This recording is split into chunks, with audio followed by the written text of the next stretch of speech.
দেখো এগুলো কিন্তু খুব ভালোভাবে একদম কড়া করে ভেজে নিয়েছি। নমস্কার বন্ধুরা, আরপি ভিলেজ স্টোরির পক্ষ থেকে সকলকে জানাই অনেক স্বাগত। আজকে চলে এসেছি প্রতিদিনের মতো আরো একটি দুর্দান্ত রেসিপি নিয়ে। আজকে দেখাবো কিভাবে আটা দিয়ে ছানার জিলেপি বানানো হয়। তো তোমরা কিন্তু পুরো ভিডিওটা দেখবে। তো জিলিপি বানানোর জন্য দেখো এখানে আমি 250 গ্রাম আটা নিয়েছি, কিন্তু 250 গ্রাম দিয়ে আমি বানাবো না, এর হাফ দিয়ে আমি বানাবো। তো এখান থেকে আমি হাফটা ঢেলে নিচ্ছি।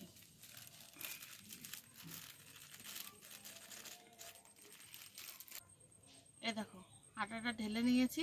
এবার এর মধ্যে দিয়ে দেবো 2 প্যাকেট গুঁড়ো দুধ।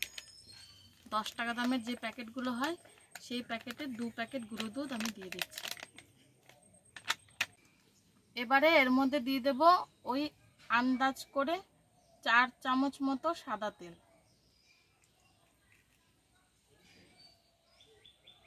এবারে এটাকে খুব ভালোভাবে ময়ান দিয়ে নেব, মানে মেখে নেব, এই সব কিছুকে মিশিয়ে নেব।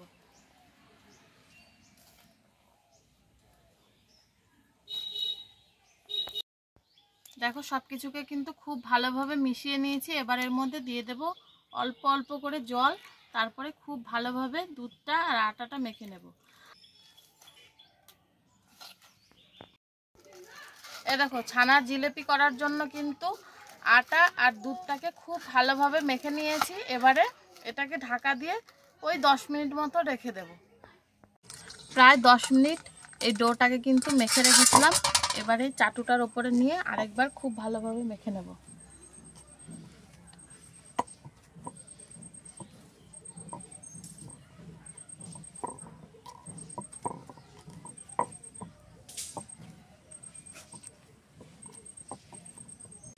তারপর দেখো ওই ডোটা থেকে একটা ছোট্ট লই নিয়েছি। এবারে এটা দিয়ে জিলিপিগুলো বানাবো। তো প্রথমে জিলিপি বানানোর জন্য এরকমভাবে লম্বা করে দেখো, আমি এরকম হাত দিয়ে এরকম রোল করে করে লম্বা করে নিচ্ছি জিনিসটাকে। দেখেছ, এইরকমভাবে কিন্তু লম্বাটা করে নেবে তোমরাও। তারপরে এটাকে এক ধার থেকে এরকম মুড়তে মুড়তে আসবে, এরকমভাবে মুড়ে মুড়তে মুড়তে এই ধারটাকে এই মাথায় এরকমভাবে চিপকিয়ে দিতে হবে। তো দেখো একটা কিন্তু তৈরি হয়ে গেল। এবার এটাকে রেখে বাকি সবগুলো আমি বানিয়ে নেব।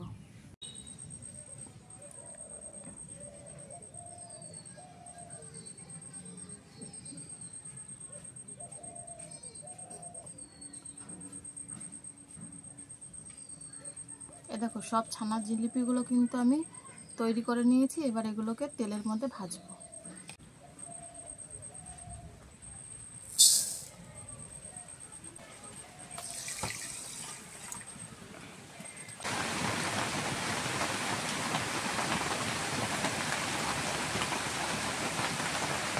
চিনি শিরাটা কিন্তু আমি বানিয়ে নিয়েছি। এবারে আমি ছানার জিলিপিগুলো ভাজবো। তার জন্য দেখো কড়াইতে তেল দিয়ে দিয়েছি, আর তেলটা কিন্তু হালকা গরম করেছি। এবার তেলের মধ্যে এগুলো দিয়ে দেবো। খুব বেশি গরম করে এটা কিন্তু দেওয়া যাবে না।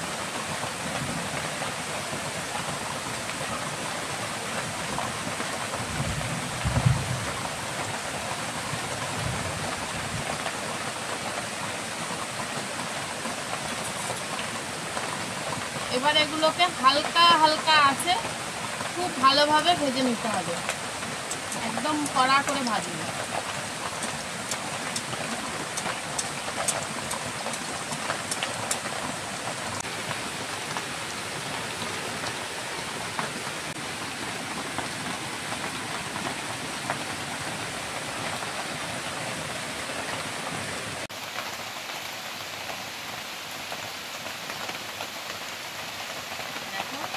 ভাজতে ভাজতে দেখো ছানা জিলিপিগুলো কত সুন্দর ফুলে উঠেছে।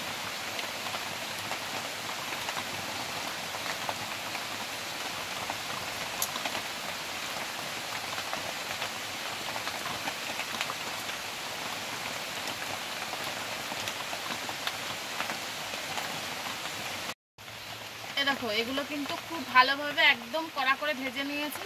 এবার কিন্তু এগুলো তেল থেকে তুলে নেব। এই গামলায় প্রথমে তুলে নিচ্ছি।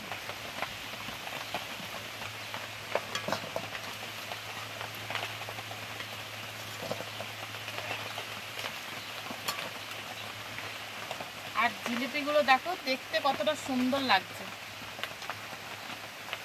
এবারে মিষ্টি শিরার মধ্যে এই জিলিপিগুলো একে একে দিয়ে দেবো। এই গরম অবস্থাতেই দেবো, তাহলে রসটা খুব ভালোভাবে ঢুকবে ভেতরে।